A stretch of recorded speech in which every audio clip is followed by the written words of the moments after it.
Lors de l'élection de Jean-Paul II, il y a maintenant près de 3 ans, au souverain pontificat, un grand espoir s'est emparé de beaucoup de catholiques et beaucoup ont espéré, beaucoup ont cru que Jean-Paul II allait rompre avec la réforme conciliaire de Vatican II.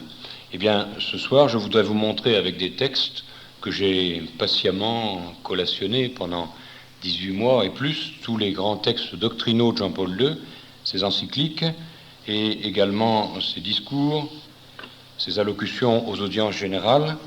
Je voudrais vous montrer que Jean-Paul II puise sa doctrine dans l'enseignement de Vatican II, qu'il en reprend les principes erronés, en particulier en ce qui concerne la théologie de l'incarnation, et cette conséquence très importante de la théologie de l'incarnation, faussée par Vatican II, qui est la nouvelle conception de l'Église que vous avez la coutume de désigner sous le nom d'œcuménisme. Et enfin, le troisième point, c'est la doctrine fausse, erronée sur la liberté religieuse qui découle de cette fausse conception de l'Église. Donc il s'agit tout d'abord d'établir, et je vous invite à être attentif parce que mon sujet est difficile, je suis obligé de travailler uniquement avec des textes, alors c'est assez ennuyeux sous un certain rapport. Mais faites bien attention, la dernière fois que j'ai fait cet exposé, environ une demi-heure après, une dame m'a dit « Mais qu'est-ce que Jean-Paul II peut donc dire de mal ?» Alors je lui ai dit « Mais madame, j'ai parlé pendant 40 minutes pour vous expliquer que ce qu'il disait était sur des points importants en opposition avec la doctrine du magistère. » Elle m'a dit « Mais je n'ai vu ça nulle part, dans le Figaro, il raconte pas ça. » Eh bien, les textes que je les prends dans l'Osservatore Romano, édition française, et dans la documentation catholique. Alors, ce sont des textes auxquels on peut se reporter avec sécurité. Donc, dans son premier discours, dans son premier grand document doctrinal, plus exactement, qui est Redemptor Hominis, Jean-Paul II exprime son amour pour l'héritage singulier que lui ont laissé ses prédécesseurs, Paul VI et Jean XXIII. Et lui-même le déclare tout de suite, eh bien, l'élément central de cet héritage singulier, c'est le Concile Vatican II, qui est une étape de la vie de l'Église auquel, dit Jean-Paul II, je désire me référer directement comme à un seuil. Alors, nous allons donc suivre pas à pas l'insistance que Jean-Paul II met à parler de Vatican II. Lorsqu'il s'adresse aux évêques de France, à Issy-les-Moulineaux, eh bien, il déclare que c'est notre tâche commune que d'accepter et de réaliser Vatican II. Dans une réunion plénière du Sacré Collège, il explique que c'est la tâche principale de son pontificat que de réaliser d'une façon cohérente l'enseignement et les directives de Vatican II. Enfin, il revient sur ce sujet au Parc des Princes en s'adressant aux jeunes Français. Il en parle également aux membres de la Curie romaine en désignant l'actualisation du Concile dans tous les domaines de la vie de l'Église comme la ligne maîtresse de l'action du Saint-Siège. Dans Dives in Misericordia, c'est le même enseignement. L'application du Concile, c'est la tâche principale dans la phase actuelle de l'histoire de l'Église. Alors donc, tâche principale, tâche nécessaire, une réalisation qui est un devoir, une ligne maîtresse, l'actualisation dans tous les domaines. Voilà donc qui est sans équivoque. Jean-Paul II ne propose pas le Concile comme une option libre. C'est quelque chose qui, pour lui, est obligatoire. Et non seulement c'est obligatoire, mais c'est inspiré. Dans Redemptor Hominis, Jean-Paul II parle de la parole de l'Esprit Saint que nous avons entendue durant le Concile. Il déclare dans le discours au Sacré Collège, que je viens de citer un petit peu plus haut, qui est du mois de novembre 79, que l'obéissance à l'enseignement du Concile, c'est une obéissance à l'Esprit Saint. À la Curie romaine, le 28 juin 80, il désigne Vatican II comme le don que l'Esprit Saint a fait à l'Église. Et dans Dives in Misericordia, il dit qu'il faut se référer avec foi aux principes contenus dans Vatican II. Donc Vatican II est obligatoire, Vatican II est inspiré par le Saint-Esprit. Alors là-dessus, beaucoup se sont rassurés parce que, beaucoup parmi les traditionnels, parce que Jean-Paul II a déclaré à une ou deux reprises qu'il fallait prendre le Concile dans la continuité de la tradition. Voici en particulier ce qu'il dit aux évêques de France. Ce que le Concile dit, ce que le Saint-Esprit dit à l'Église par le Concile, il le dit en même temps dans une pleine harmonie avec la tradition. Beaucoup ont pris ces paroles comme un désaveu de la latitude qui avait été celle des responsable de l'Église conciliaire jusqu'à cette date, qui consistait à interpréter la tradition à la lumière de Vatican II. Et on a dit, voilà un renversement de perspective. Jean-Paul II nous explique au contraire qu'il faut interpréter Vatican II à la lumière de la tradition. Eh bien, cette façon de voir est inexacte, insuffisamment précise et même fausse, parce que lorsque Jean-Paul II déclare que le Concile est conforme à la tradition, il indique simplement la portée de son adhésion au Concile. Il déclare que ce que le Concile dit, c'est un développement homogène de la tradition. Il déclare donc que non seulement il faut suivre Vatican II, mais que ce que Vatican II enseigne est dans la continuité de ce qui a été enseigné autrefois. Est un développement, comme on dit en termes techniques, en théologie, un développement homogène de la tradition. Et par conséquent, ça sert plutôt à aggraver le cas que à donner une porte de sortie aux traditionnalistes ou aux traditionnels. Alors que telle soit la pensée de Jean-Paul II, je vais vous en convaincre, je le pense, en vous donnant 3 discours, les références de 3 discours, dans lesquels, d'une façon explicite, Jean-Paul II a fermé les interprétations dites intégristes et dites progressistes du Concile, en disant qu'il fallait recevoir et appliquer le Concile tel qu'il est, et non comme certains voudraient le voir et le comprendre.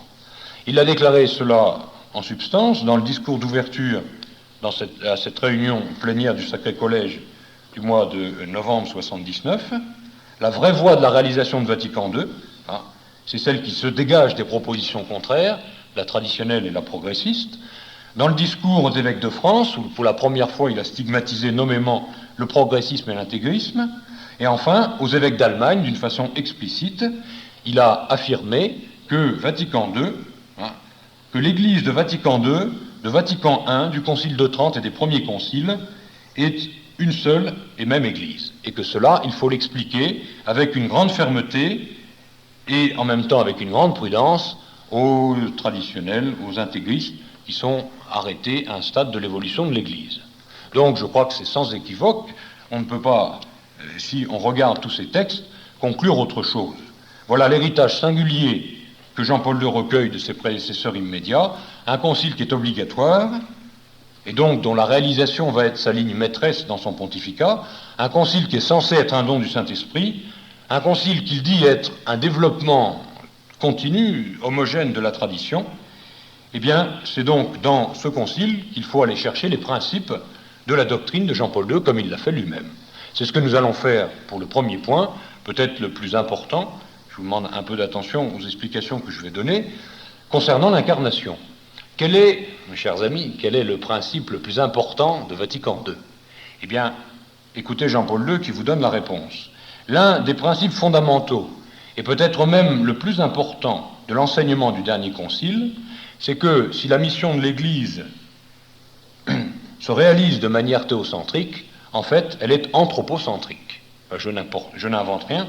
Reportez-vous à l'encyclique Dives in Misericordia dans le premier paragraphe. Alors, comment est-il possible de concilier ces deux choses qui paraissent si étrangères l'une à l'autre? Jean-Paul II le signale immédiatement. Jusqu'ici, on avait opposé l'anthropocentrisme et l'othéocentrisme. Eh bien, cette délicate conjonction est assurée par une référence à un enseignement de Vatican II qui est d'une importance capitale, parce que c'est la clé de la pensée de Jean-Paul II. Je ne suis pas le seul à le dire. Les théologiens qui nous sont opposés quant aux conclusions que nous tirons, mais qui sont de tonalité plutôt traditionnelle, comme le père Vincent, André Vincent, un dominicain, disent cela également. L'enseignement de Vatican II sur l'incarnation est la clé de toute la pensée de Jean-Paul II, disons de la pensée vauchtilienne, pour reprendre le néologisme de Monseigneur Lustiger. Eh bien, voici ce que dit la constitution Gaudium et Spes sur l'Église dans le monde de ce temps. Et ce que cette constitution dit, Jean-Paul II s'y réfère, de Redemptor Hominis. Par l'incarnation, je le cite d'après Redemptor Hominis, paragraphe 13. Le Fils de Dieu s'est uni d'une certaine manière à tout homme. Alors nous allons nous reporter maintenant à ce que nous dit l'Église, ou plutôt à ce que nous dit la doctrine de l'Église, exprimée d'une façon très claire par saint Thomas d'Aquin dans la Somme théologique. Est-ce que le Christ est uni à tout homme? Eh bien, saint Thomas l'envisage dans un article de la 3e partie de sa Somme, dans lequel il montre dans quel sens on peut dire que le Christ est la tête de tous les hommes. voyez, le Christ, dit saint Thomas, est uni en acte, c'est-à-dire actuellement, réellement, d'abord à ceux qui sont dans la vision béatifique, à ceux qui le voient dans la lumière de la gloire, donc aux bienheureux du ciel. Et puis ensuite, il est uni, toujours en acte, à ceux qui l'aiment d'un amour de charité. Et puis enfin, la troisième sous-catégorie de personnes à laquelle le Christ est uni actuellement, réellement, eh bien, ce sont tous les croyants. Ceux qui ont la foi surnaturelle, eh bien, le Christ leur est uni par la foi. Mais, me direz-vous, les infidèles ne sont-ils pas quelque chose à l'Église ? Bien, il faut répondre, oui, Bossuet lui-même le dit, et saint Thomas l'admet, on peut dire que les infidèles sont membres de l'Église en puissance. Qu'est-ce à dire ? Eh bien, c'est que ces infidèles peuvent devenir des membres du Christ en acquiesçant, en recevant en eux l'influence rédemptrice du Christ. Et saint Thomas précise, dans la réponse à la première objection, que ce fait que l'on puisse dire les infidèles sont membres en puissance du Christ, et donc membres en puissance de l'Église, parce qu'ils peuvent se convertir, se fonde sur l'efficacité surabondante de la passion. Il y a dans la passion de notre Seigneur de quoi sauver tous les hommes, d'une part. C'est le premier fondement de cette puissance, qu'on appelle cette puissance, cette capacité de devenir. Et puis le deuxième, c'est le libre arbitre. L'homme, en faisant un bon usage de sa liberté, en acquiesçant aux grâces que Dieu lui donne, peut se convertir au Christ et donc peut devenir actuellement membre du Christ. Mais, nous dit saint Thomas, si il ne le fait pas, si l'infidèle ne se convertit pas, eh bien, lorsqu'il quitte ce monde, totalitaire desinunt esse membra Christi, il cesse totalement d'être des membres du Christ. Et le damné en enfer n'est en aucune manière, nous dit saint Thomas d'Aquin, un membre du Christ. Alors voyez donc en quel sens on peut dire, si on prend toute la durée du temps, il y a des instants dans l'existence d'un homme, dans la durée d'un homme, c'est celui où il est en vie, où il est au moins en puissance membre du Christ. Mais si l'on prend toute sa durée, c'est-à-dire son éternité, puisque les hommes sont éternels, eh bien il y a certains hommes qui n'arrivent pas au salut et qui, rentrant dans la damnation éternelle, cessent totalement d'être membres du Christ. Donc voyez bien la doctrine de saint Thomas, je me permets d'y insister, parce qu'elle est d'une importance capitale pour comprendre tout ce que nous allons dire. D'une part, il y a une grande différence entre ceux qui sont en acte actuellement membres du Christ par la vision, par la charité ou par la foi, et ceux qui sont en puissance dans le cours de leur vie, tant qu'ils vivent, à se convertir au Christ. Alors on voit bien que ce n'est pas du simple fait de l'incarnation que la nature humaine est élevée dans tout homme à une sublime dignité. Et c'est bien pourtant ce que nous enseigne Vatican II. Étant donné que dans le Christ, la nature humaine assumée par le Christ n'a pas été changée, n'a pas été aliénée, notre Seigneur Jésus-Christ a bien la nature humaine, eh bien étant donné cela, par ce fait même, et uniquement à cause de cela, cette nature est, même en nous, dans tous les hommes, élevée à une sublime dignité. Prêtez attention à cela, parce que ça paraît un peu chinois, les théologiens chinoisent beaucoup. Eh bien, ces chinoiseries ont une grande portée pratique pour votre propre existence, pour votre propre foi. Le Concile Vatican II enseigne que du fait que la deuxième personne de la Sainte Trinité s'est incarnée, de ce simple fait, tous les hommes acquièrent une sublime dignité. Eh bien, saint Thomas d'Aquin répond non, ils acquièrent cette sublime dignité s'ils se convertissent au Christ en devenant membres en acte du Christ. Ils ne sont qu'en puissance à recevoir cette sublime dignité. Et donc il faut une conversion personnelle, et ce n'est donc pas sur la simple incarnation que l'on peut dire, que l'on peut fonder cette élévation de la dignité humaine. Il faut un acte de la liberté de l'homme se convertissant vers le Christ pour recevoir les grâces de la rédemption. Alors, il est donc impossible d'accepter l'enseignement de Vatican II sur ce point, et encore plus, je dirais encore plus, celui de Jean-Paul II, parce que dans Redemptor Hominis, il dit ceci: le Christ, au travers Jésus-Christ, s'est uni à chacun pour toujours à travers ce mystère. Donc, pour toujours. Jean-Paul II enseigne donc dans cette encyclique que par l'incarnation, le Christ s'unit à tout homme pour toujours. Par conséquent, même aux damnés de l'enfer, puisque c'est pour toujours. Alors, on ne voit absolument pas comment il est possible d'interpréter cela dans un sens orthodoxe. Jean-Paul II reviendra à plusieurs reprises sur cette doctrine. Dans Redemptor Hominis, il parle de la grâce de l'adoption divine que chaque homme a atteinte et peut atteindre continuellement dans le Christ. Donc tous les hommes sont adoptés de Dieu du simple fait qu'ils ont la nature humaine. Dans Dives in Misericordia, il reprend cette même doctrine enseignant que Dieu est uni à l'homme qu'il a appelé à l'existence dans le monde visible, par un lien plus profond que celui de la création. Et quel est ce lien? Eh bien, c'est l'amour qui non seulement crée le bien, mais qui fait participer à la vie même de Dieu. Donc, on voit bien qu'il y a là, pour Jean-Paul II, une communication surnaturelle, l'amour surnaturel de Dieu, qui va s'unir à tous les hommes. Et d'une façon tout à fait explicite, dans une audience générale du 25 mars dernier, vous voyez que c'est récent, Jean-Paul II précise en levant toute ambiguïté. Désormais, toujours, sans regret, sans retour, Dieu sera avec toute l'humanité, devenu un avec elle, pour la sauver et lui donner son Fils le Rédempteur. L'incarnation, écoutez bien, je n'invente rien, vous pourrez vous reporter à Redemptor Hominis.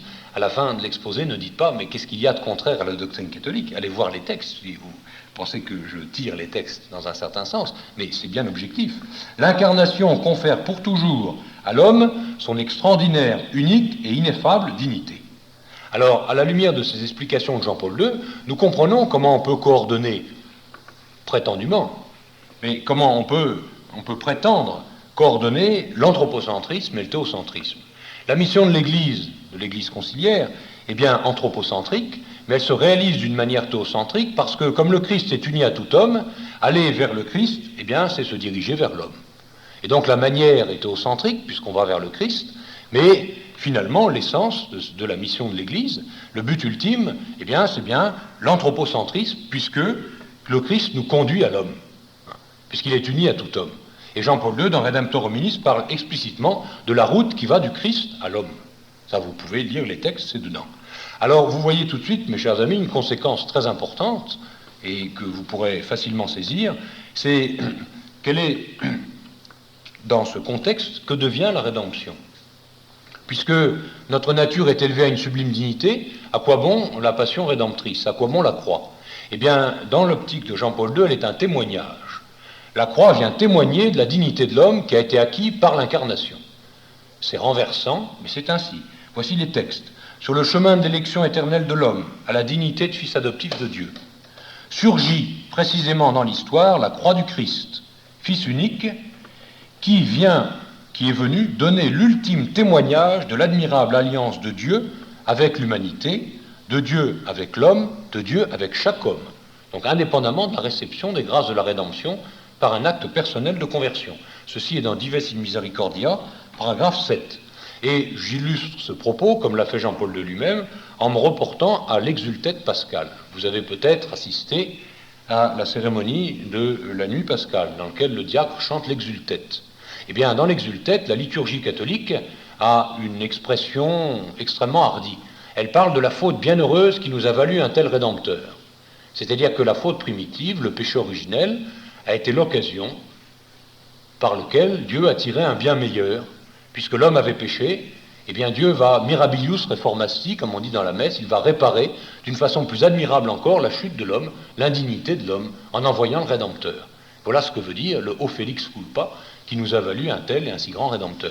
Eh bien, voyez comment Jean-Paul II transpose, paraphrase ce texte. Il parle de ceci, de la réalité de la rédemption dans sa dimension humaine, dévoile la grandeur inouïe de l'homme qui a mérité d'avoir un tel et un si grand Rédempteur. Et il renvoie à l'exultet. Donc Jean-Paul II dit que la grandeur inouïe de l'homme a mérité la rédemption, a mérité le Rédempteur. Alors voyez l'inversion de la perspective. Dans la liturgie catholique, c'est l'indignité de l'homme qui est conséquence du péché et que le Rédempteur vient réparer par son incarnation rédemptrice. Mais dans la doctrine de Jean-Paul II, eh bien, c'est la dignité de l'homme que le Rédempteur vient consacrer. Alors, vous admettrez que l'opposition est on ne peut plus radicale. Maintenant, autre conséquence de ce principe sur l'incarnation, eh bien, c'est le salut.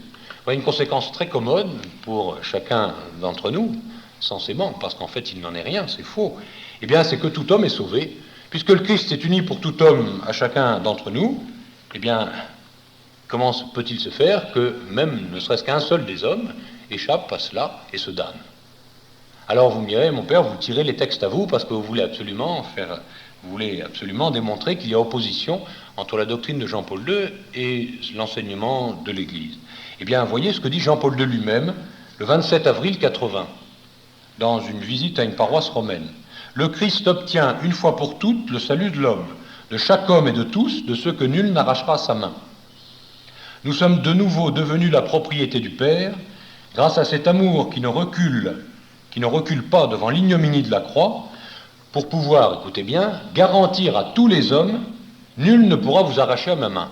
Je vous signale que cette phrase, nul ne pourra vous arracher à ma main, c'est la phrase par laquelle notre Seigneur dit aux élus que ceux que le Père lui a donnés, ceux qui ont été élus dans la miséricorde de Dieu, eh bien nul ne pourra les arracher à sa main, c'est-à-dire que le diable ne pourra pas prévaloir sur l'élection que notre Seigneur a fait de ses élus. Mais pour Jean-Paul II, c'est à tout homme qu'est fait cette garantie. Donc tous les hommes sont sauvés. L'Église nous annonce aujourd'hui la certitude pascale de la résurrection, la certitude du salut.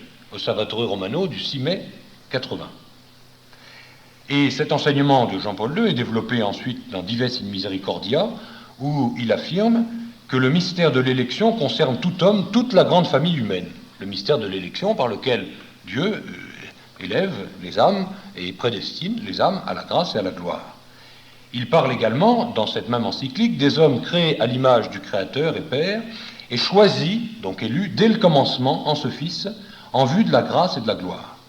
Alors je pourrais multiplier les références. Lorsque, par exemple, Jean-Paul II, dans Dives in Misericordia, parle de la miséricorde de Dieu qui s'étend de génération en génération, il dit ceci: cette miséricorde à laquelle tous participent de génération en génération. Or, le Magnificat de la Très Sainte Vierge dit: la miséricorde de Dieu s'étend d'âge en âge sur ceux qui le craignent. Et ceux qui ne le craignent pas ne reçoivent pas le fruit de la miséricorde. C'est clair. Eh bien, mes chers amis, comment allons-nous faire pour concilier cela avec la doctrine de l'Église?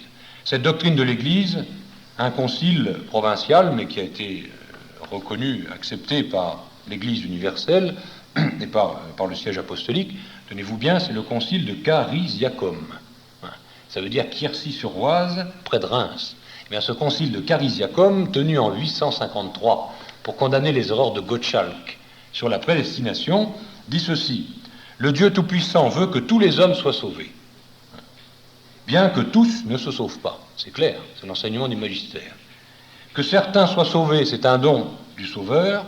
Que certains périssent, c'est par leur propre faute.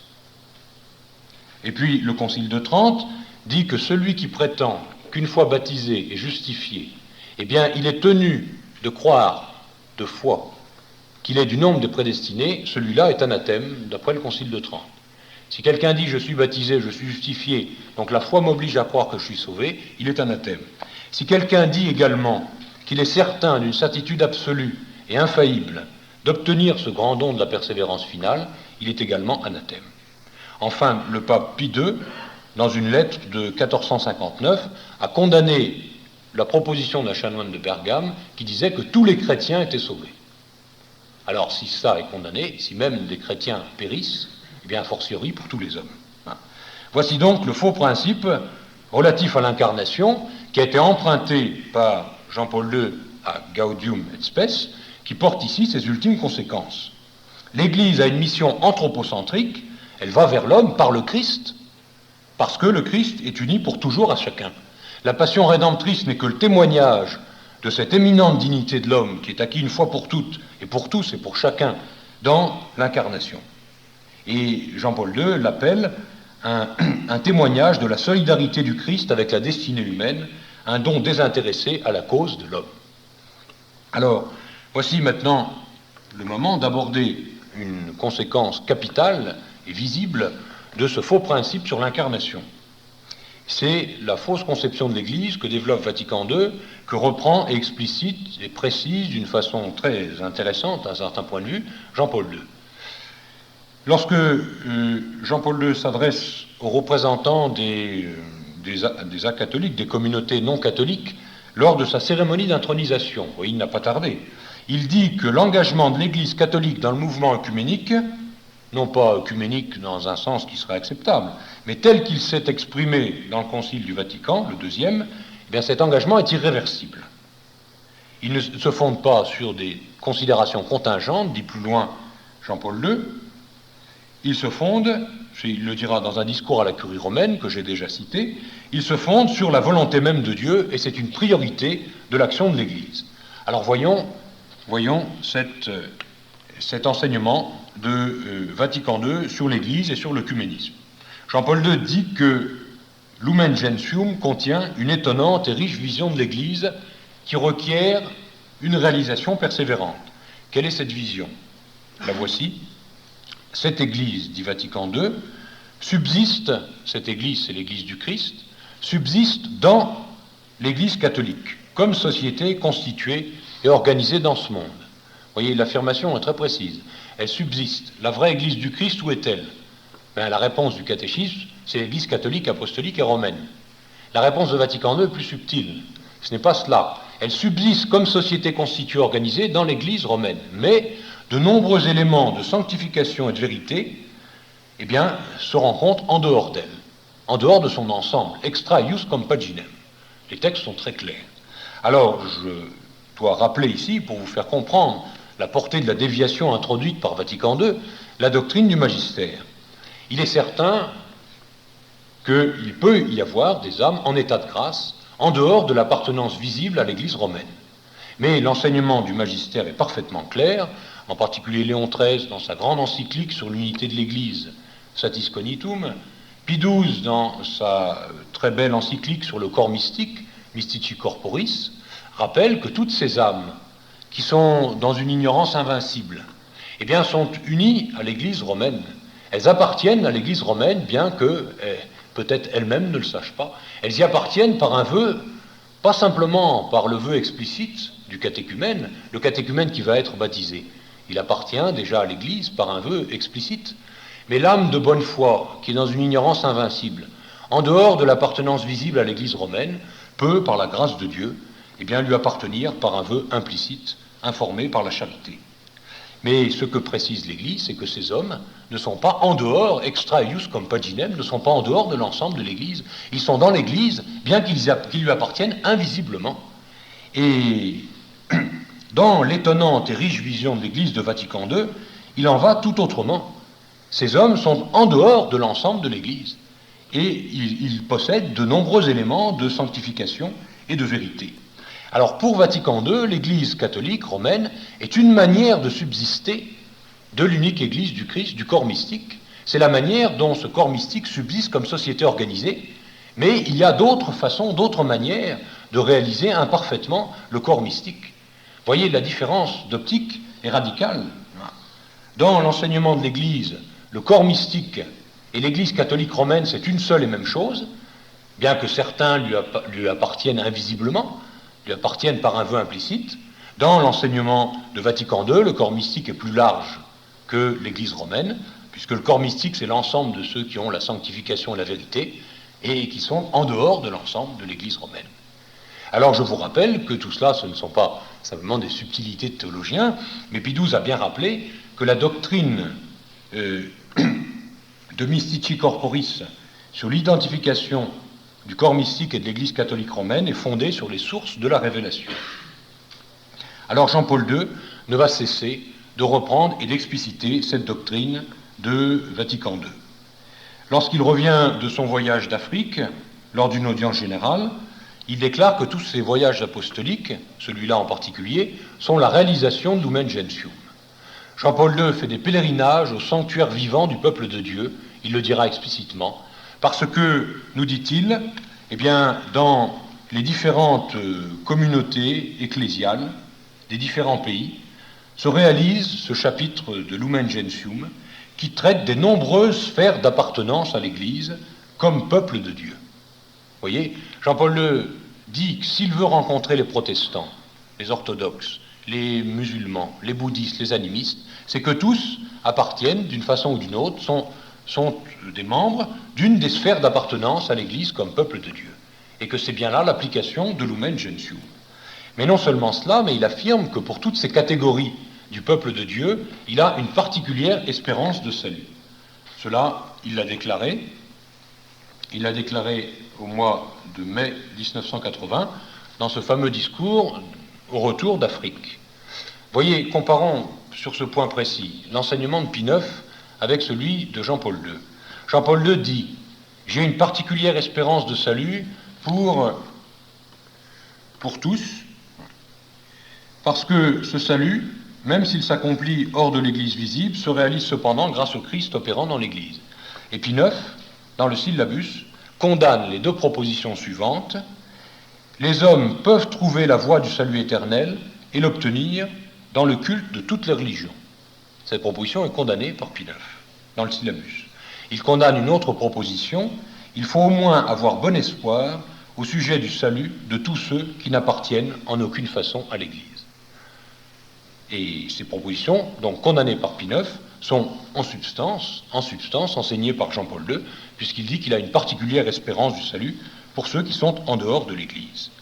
Voyez également combien cette façon de parler de différentes sphères d'appartenance à l'Église est contraire à la théologie et à la doctrine catholique.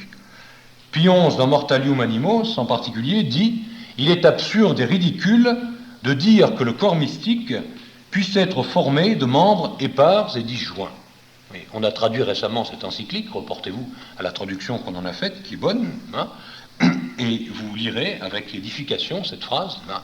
Il est absurde et ridicule de dire qu'il y a différentes façons de réaliser le corps mystique.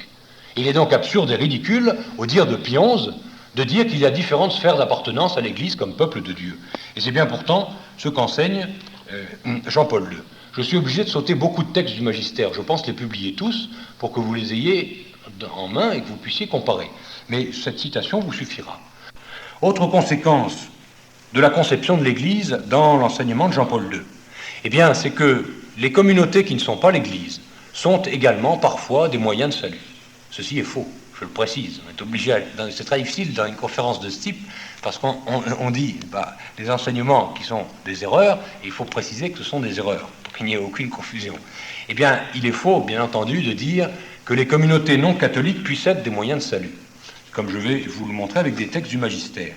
Or, Jean-Paul II, dans Redemptor Hominis, dit que la fermeté des croyances des membres des religions non chrétiennes est parfois un effet de l'esprit de vérité qui opère en dehors, au-delà des frontières visibles du corps mystique.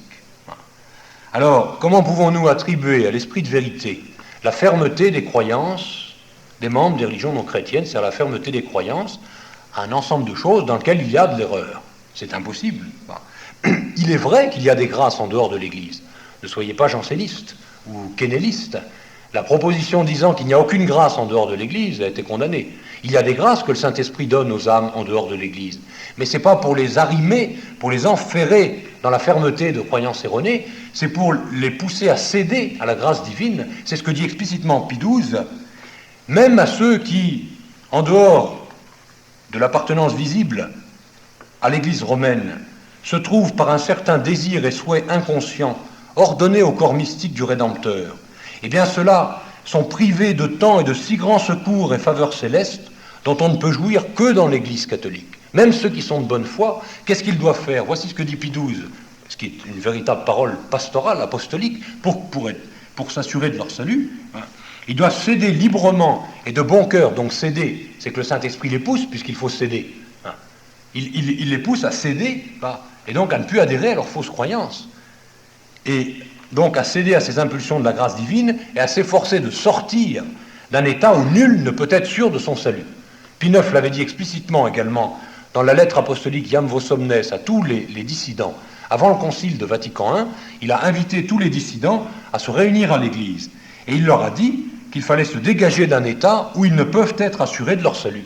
Donc le Saint-Esprit n'assure pas la fermeté des croyances aux personnes pour les mettre dans un état où ils ne peuvent pas être assurés de leur salut. C'est l'évidence même, n'est-ce pas?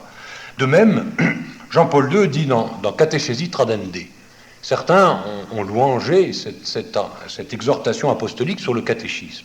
Eh bien, dans cette exhortation apostolique, il est dit ceci: il est très important, extrêmement important, de faire une présentation correcte et loyale des autres églises et communautés ecclésiales dont l'esprit du Christ ne refuse pas de se servir comme de moyen de salut.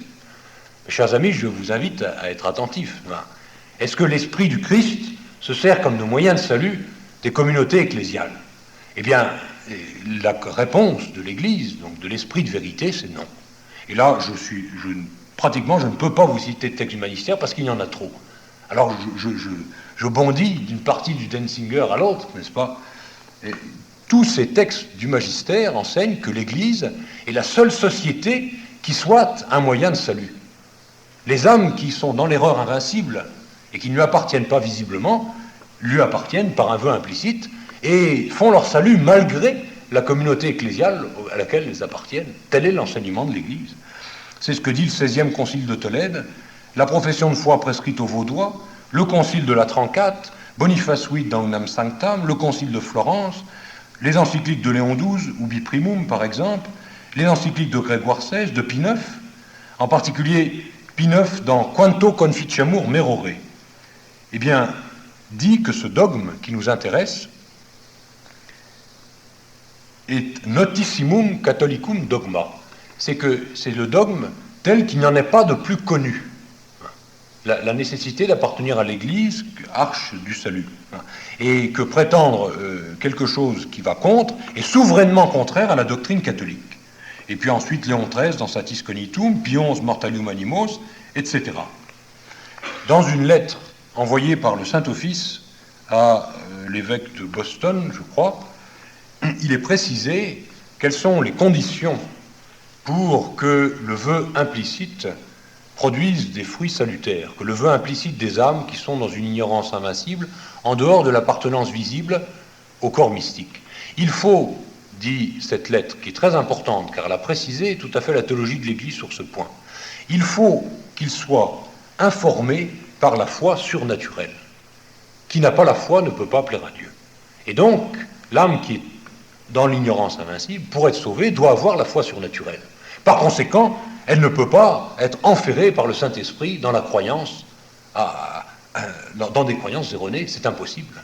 Cette âme même, n'est-ce pas, elle a une foi implicite, une foi qu'elle ignore son contenu explicite, mais cependant elle a la foi surnaturelle, sinon elle ne peut pas être sauvée. Donc vous voyez la fausseté par tous les bouts pas, de cette doctrine disant que les communautés non catholiques peuvent être des moyens de salut. Alors je passe pour ne pas allonger démesurément cet exposé, mais je vous signale quand même au passage qu'on a voulu fonder cette doctrine sur les pères de l'Église. Vous me direz, c'est énorme. Eh bien, c'est Jean-Paul II lui-même qui a tenté cela en disant que les pères de l'Église voyaient dans les diverses religions comme autant de reflets de l'unique vérité, comme des semences du Verbe. Et il renvoie dans une note, Redemptor Hominis, note numéro 67, il renvoie à Saint Justin et à Clément d'Alexandrie. J'ai vérifié dans les textes originaux l'enseignement de Saint Justin et Clément d'Alexandrie. Et les semences du Verbe dont il est question sont des participations naturelles au Verbe, à Dieu, connues par la voie de la raison naturelle. Et par la raison naturelle, les païens eux-mêmes ont connu quelque chose de Dieu. Ils ont connu Dieu par sa création. Ils ont connu Dieu dans le reflet des créatures. Et par ce moyen-là, ils ont atteint une certaine connaissance, mais naturelle, de Dieu. Et il est très important de noter que ces personnes qui sont arrivées à cette connaissance naturelle de Dieu, eh bien, lorsque, par la grâce de Dieu, en recevant des grâces, elles sont acquiescées à leur destinée surnaturelle, elles sont devenues chrétiennes sans le savoir. C'est ce que dit explicitement Saint Justin, en disant que tous ceux qui ont vécu conformément au Verbe, au point de vue surnaturel, au Verbe, c'est-à-dire à notre Seigneur Jésus-Christ, sont chrétiens, écoutez bien la phrase, même s'ils ont passé pour des athées, comme il est arrivé parmi les Grecs à Socrate et à Héraclite et à d'autres semblables. Je ne rentre pas dans la discussion historique, mais enfin Saint Justin explique que ceux qui ont adhéré au Verbe et qui ont été chrétiens ont été persécutés par les représentants officiels des religions de l'époque. Et, dit-il, comme nous les chrétiens, pour ne pas reconnaître les dieux de la cité, ils ont été haïs et mis à mort. Et donc il est absolument faux, et voire même mensonger, d'attribuer aux pères de l'Église la doctrine présentant les religions païennes comme des reflets de l'unique vérité, puisque ceux qui, dans les religions païennes, sont arrivés à la connaissance de la vérité, eh bien on leur a fait boire la ciguë pour certains d'entre eux, et en tout cas on les a persécutés pour d'autres. En tout cas, tel est, au point de vue patristique, l'enseignement de Saint Justin. Et l'enseignement de Clément d'Alexandrie est analogue, puisqu'il porte sur la connaissance naturelle que les philosophes ont pu avoir de Dieu, et non pas du tout sur les religions païennes. Mais Jean-Paul II ira loin dans cette voie de la diversité des chemins, disant que ces diverses religions sont les reflets d'une unique vérité, Ceci, il dit dans Redemptor Hominis. Eh bien, au Japon, il le met en œuvre lorsqu'il dit au président de la Fédération bouddhiste du Japon, il serait très long de faire la liste des valeurs spirituelles dont vous êtes les gardiens et les maîtres. Ceci, c'est explicitement ce que Jean-Paul II a dit le 24 février dernier. Aux musulmans à Paris, en mai 80, il salue les musulmans comme des frères dans la foi au Dieu unique. Et puis aux Philippines, il s'adresse à eux comme des frères en Dieu qui nous a créés et que nous nous efforçons d'atteindre selon nos propres voies par la foi. Vous voyez, Saint Pie V dit que les musulmans sont les ennemis de la foi catholique dans la constitution apostolique Salvatoris Domini. Bien, pour Jean-Paul II, ils sont des frères dans la foi, au Dieu unique. Je vous rappelle en passant qu'une personne qui nie une seule vérité de la foi, comme le motif formel de la foi, ainsi que le Père Guérard l'a rappelé, c'est l'autorité de Dieu qui révèle, une personne qui mettrait en doute une seule chose parmi les vérités que Dieu a révélées, détruit le motif de la foi et donc perd la foi. Si donc il y a un point qui a été évidemment révélé par Dieu et que nous refusons de le croire, nous ne croyons absolument rien de la foi divine, dit Léon XIII dans Satis Cognitum. Par conséquent, il est impossible d'appeler les musulmans des frères dans la foi au Dieu unique si l'on vise la foi catholique, la foi surnaturelle. Alors, je regroupe en une seule phrase l'enseignement que j'ai dégagé textuellement des encycliques et des discours de Jean-Paul II. La fermeté des croyances, c'est Jean-Paul II qui parle, je précise. La fermeté des croyances des non-chrétiens est parfois le fruit de l'esprit de vérité. Les diverses communautés ecclésiales peuvent être des instruments de salut.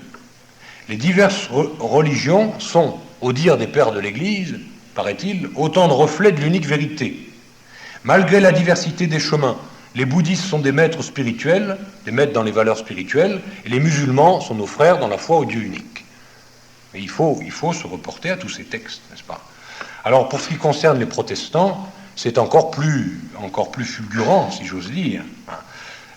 En Irlande, Jean-Paul II dit que les protestants sont comme les catholiques, n'est-ce pas?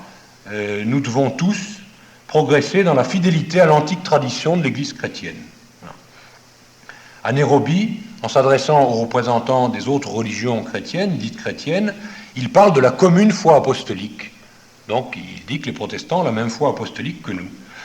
Non seulement cela, mais il dit que si nous n'atteignons pas la pleine unité organique avec les protestants, eh bien l'Église ne devient plus crédible. L'Église n'est plus crédible et nous ne pouvons plus rendre un suffisant témoignage de la vérité de l'Église du Christ. C'est le grand thème de l'œcuménisme, vous le savez. Il faut réaliser la parole du Christ, qu'il soit un comme vous et moi sommes un, dit notre Seigneur en s'adressant à son Père, et disent les œcuménistes modernes, si nous ne le faisons pas visiblement avec les protestants, l'Église n'est pas crédible. Eh bien, mes chers frères, ceci est opposé à l'enseignement de Vatican I, qui dit que l'Église catholique est par elle-même un signe évident de crédibilité, et qu'elle est dotée de notes manifestes qui montrent qu'elle est divine, en particulier l'unité. L'unité existe dans l'Église catholique, elle est une des notes, un des reflets de son essence, et elle est inséparable de l'Église catholique. Lorsque vous chantez et récitez le credo, vous dites que vous croyez à l'Église qui est une. Et donc cette unité surnaturelle est déjà donnée dans l'Église.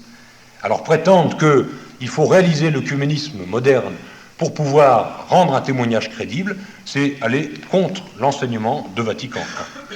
Et puis cette pastorale de l'œcuménisme, vous en connaissez les conséquences. En Allemagne, à Osnabrück, Jean-Paul II dit aux catholiques qu'il faut encourager les évangélistes à témoigner de leur foi. Et c'est textuellement dans la documentation catholique 1798, page 1142.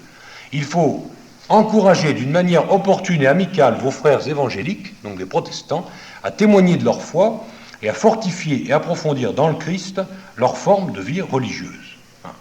Alors le syllabus condamne la proposition suivante, proposition condamnée: le protestantisme n'est pas autre chose qu'une forme différente de cette même vraie religion chrétienne, dans laquelle, comme dans l'Église catholique, il est possible de plaire à Dieu. Proposition condamnée. Proposition enseignée par Jean-Paul II, encourager les évangélistes à témoigner de leur foi et à approfondir leur forme de vie religieuse. Et puis, vous savez ce que Jean-Paul II a déclaré à l'Annonciature de Paris, que le 450e anniversaire de la Confessio Augustana, document doctrinal des luthériens, eh bien, il le vivait profondément, d'une manière pour lui incompréhensible, parce que c'est quelqu'un, dit Jean-Paul II, qui le vit en moi. Qu'est-ce qui vit en Jean-Paul II? L'anniversaire de la Confessio Augustana, certainement pas l'esprit de vérité qui a assisté le magistère dans la condamnation des erreurs que contient cette Confessio Augustana. Au pasteur du Conseil de l'Église évangélique à Mayence, le 17 novembre dernier, il dit qu'il vient comme un pèlerin, je viens à vous, vers l'héritage spirituel de Martin Luther, je viens comme un pèlerin. Par cette rencontre, dans un monde qui a changé, je viens poser un signe d'union dans le mystère central de notre foi. Alors, je saute d'autres citations qu'on pourra apporter ici, mais je vous invite à être attentif au développement d'un point qui a été signalé le 31 mars dernier par une déclaration de la Sacrée Congrégation pour la doctrine de la foi. Des anglicans épiscopaliens en Amérique ont demandé à être intégrés à l'Église. On a accepté leur demande en groupe et on a précisé qu'ils pouvaient garder une identité commune avec certains éléments de leur héritage. Donc ils vont constituer un groupe qui aura une identité commune au sein de l'Église catholique. Est-ce qu'on peut voir là une réalisation de l'œcuménisme au sens moderne du terme? Je le pense. D'autant plus qu'il n'est pas précisé, on ne sait pas encore, si les pasteurs épiscopaliens qui vont être intégrés donc, dans l'Église catholique seront réordonnés ou non.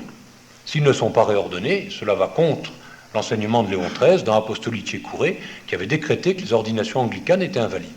Ce qui est certain, c'est qu'ils pourront rester mariés, mais cela, de soi, ça ne va pas contre la foi. En tout cas, s'ils ne sont pas réordonnés, c'est une mesure de plus qui montre que la conception œcuménique de l'Église que Jean-Paul II a puisée dans Vatican II n'est pas la conception catholique. Le dernier point qui est contraire à la doctrine catholique et que Jean-Paul II emprunte à Vatican II, après l'incarnation, après la fausse conception de l'Église, c'est la liberté religieuse. On a à un certain moment dit Jean-Paul II prêche les droits de l'homme, mais dans un sens acceptable. Eh bien, il n'en est rien. Jean-Paul II, au moins à 8 reprises, dans des documents d'une importance capitale, a enseigné la doctrine erronée sur la liberté religieuse telle qu'elle est dans Vatican II, et il dit, dans un message à la 24e journée mondiale de la paix, du 8 décembre dernier, qu'il répète ce qu'il n'a cessé d'affirmer depuis le début de son ministère. Lorsqu'il s'adresse au Sacré Collège, le 22 décembre dernier, il soutient qu'il convient de se référer constamment à la déclaration Dignitatis Humanae du Concile Vatican II. Et donc Jean-Paul II enseigne cette doctrine, dit qu'il faut s'y référer, dit qu'elle est fondée sur la révélation, il l'affirme dans Redemptor Hominis, et qu'elle est obligatoire. Il a envoyé un message à tous les chefs d'État qui ont signé le pacte d'Helsinki. Et dans ce message, il explique que la doctrine contenue dans Dignitatis Humanae Personae, donc la doctrine erronée sur la liberté religieuse, est un document qui a pour le Saint-Siège une valeur particulière d'obligation. Il est impossible à quelqu'un de bonne foi de soutenir que Jean-Paul II n'admet pas et n'enseigne pas cette doctrine.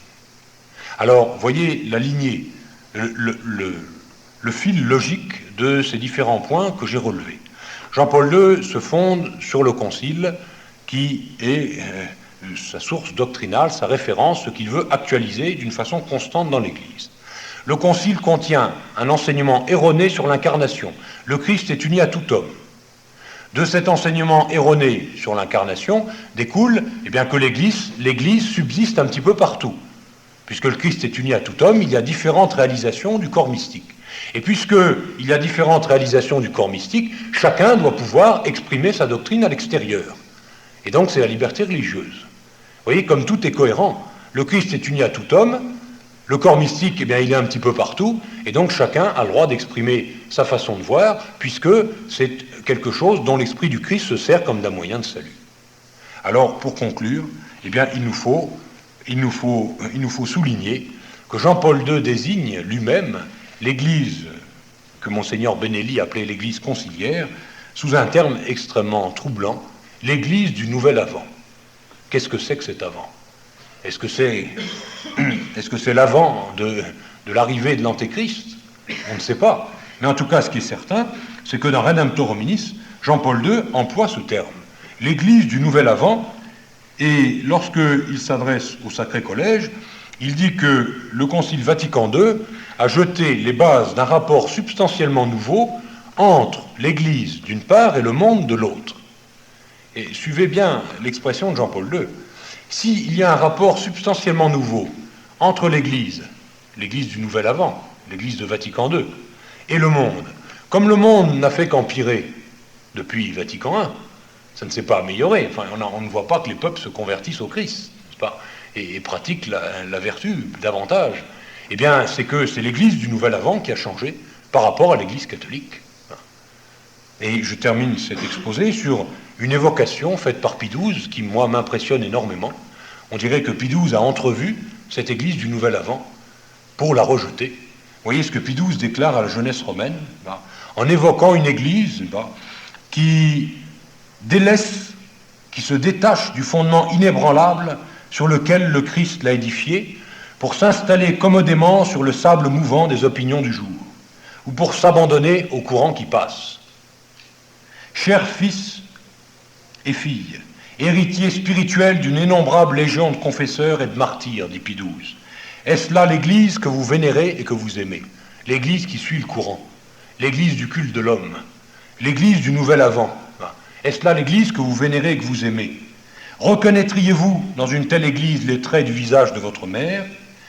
Pouvez-vous imaginer un successeur du premier Pierre qui se plie à de pareilles exigences?